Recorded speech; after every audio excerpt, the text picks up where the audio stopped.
In this tutorial, I'll show you how to verify your Weebly website with Google. Let's get started. Open Google Search Console and sign in with your Google account. Click the property selector in the top left corner. Then choose Add Property. Select the URL prefix option. Enter your full Weebly website address and click Continue.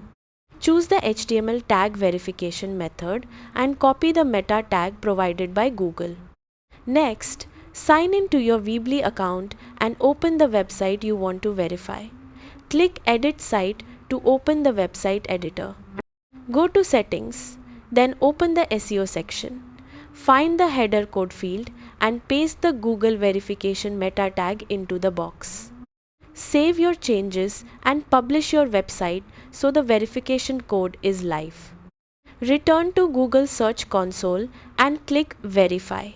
If the code has been added correctly, Google will confirm that your website has been verified.